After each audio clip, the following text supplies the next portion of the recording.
गौरी देशपांडे लिखित आहे हे असं आहे. कावळ्या चिमणीची गोष्ट.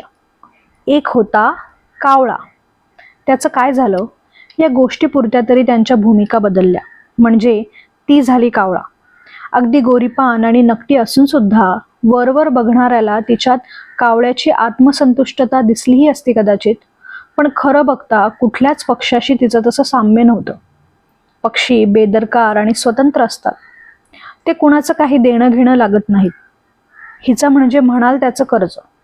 कुणी चांगलं वागलं म्हणून, कुणी सिनेमाला नेलं म्हणून, कुणी रस्त्यात थांबून किती ग वाळलीस अलीकडे म्हणालं म्हणून, कुणी लेखाची स्तुती केली म्हणून, तर कुणी नुसतं साडी केवढ्याला घेतलीस म्हणालं म्हणून देखील.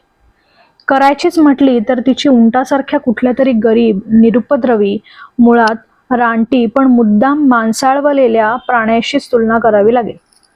आपण खरे कोण, आपलं या जगात काम काय आणि आपण आत्ता करतो आहोत काय, कशाचाच पत्ता नसलेली अशा या कावळीनं गोष्टीपुरत्या, कारण पुढे कॅरेक्टर्स नसली तरी सिच्युएशनला अगदी चपखलपणे बसते पहा, एका चिमण्याशी दोस्ती केली. आणि एक होती चिमणी म्हणजे चिमणा. आता हा चिमणा मात्र अगदी चिमणा. तोच एकमार्गी पर्सिस्टन्स. तीच फक्त स्वतःचं हित पाहण्याची वृत्ती. तोच नीटनेटकेपणा, फस्सीपणा, अगदी लाचारी सुद्धा. अर्थात या चिमण्याला साजेसीच त्याला एक चिमणी होती.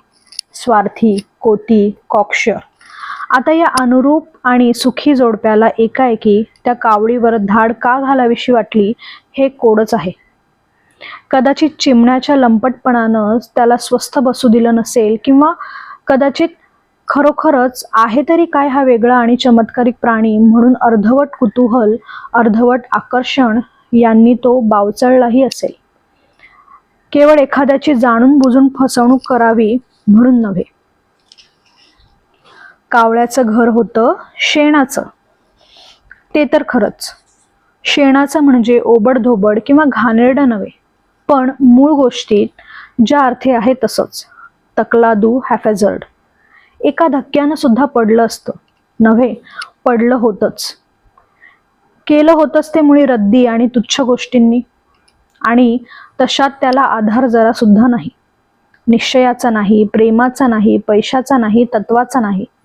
येऊन जाऊन त्या कावळीच्या श्रद्धेचा आणि अभिमानाचा. पण हा अभिमान सुद्धा अगदी फार हाणलं, फार मारलं तर मदतीस येणार. एरवी आनंदच.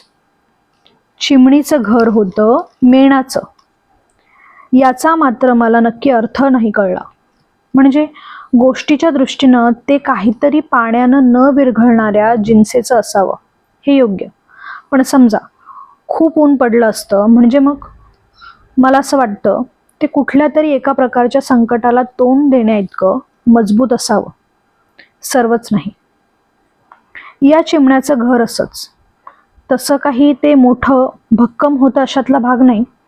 त्याच्यासारख्याच नसायचंच, पण तसं गुळगुळीत आणि सुबक मेणासारखं, पांढरं, कॅरेक्टरलेस. आणि कावळीच्या रूपानं जो धोका उभा राहण्याची शक्यता होती त्याला पुरून उरेल असं नक्कीच. जसा पक्षी जगात तसाच माणसातही कावळ्या चिमणीचा अर्थार्थी संबंध काही नाही. त्यांनी भेटायचं कारणही नव्हतं आणि संबंध ठेवायचं त्याहूनही नाही. घरटीही काही शेजारी बिजारी नव्हती. पण हॅम्लेटला जसा नाटक चालू राहण्यासाठी तरी शेवटच्या अंकापर्यंत जिवंत ठेवायलाच लागतो, तसं आपल्या गोष्टीसाठी त्यांची भेट झाली असं आपण धरून चालू.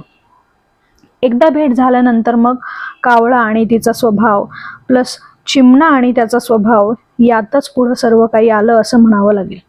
तशात कित्येक पोषक गोष्टी, तिची गरजा आणि प्रवाहपतितपणा, तिच्यावर लहान मोठ्यांचा नसलेला दाब, तिचं स्वातंत्र्य आणि मुखत्यारपणा, तिचं डुगडुगणारं एकखांबी घर, इत्यादी इत्यादी.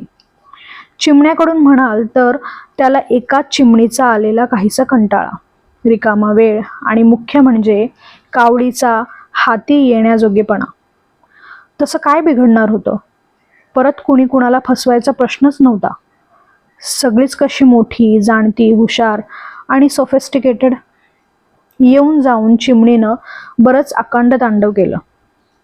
पण नवऱ्यावर काही फारसा परिणाम होत नाही म्हटल्यावर शहाणपणानं गप्प बसली. येईल शेपूट घालून माघारी. 4 ठिकाणचे उकिरडे हुंगायची सवयच आहे मेल्याला. आज का पाहते वगैरे म्हणून पंख मुडपून आपल्या मेणाच्या घरात स्वस्थ झोपून राहील. मधून मधून त्याला दार उघड म्हणून करमणूक करून घेतली. या कावळीचा सोस पुरवता पुरवता चिमण्याची जी ओढगस्त होत होती त्याला हसून घेतलं. मग बरंच काय काय झालं. कावळीची अगदी फरफट निघाली. होतं नव्हतं ते हिसकावून घेतलं जायची पाळी आली.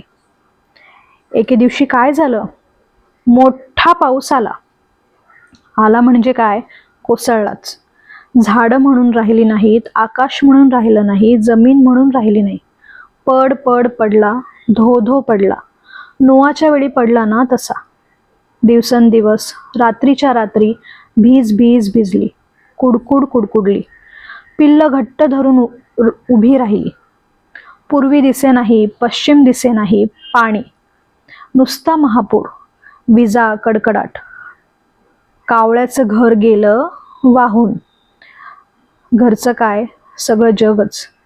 चिमणीचं घर गेलं राहून. मनात म्हणाली, जाऊ कुठं, काय करू, कुणाकडे बघू.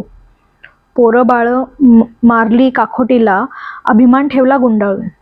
लळत लोंबत, ठिपकत चिपकत गेली चिमण्याकडे. कशी पोचली देवच जाणे.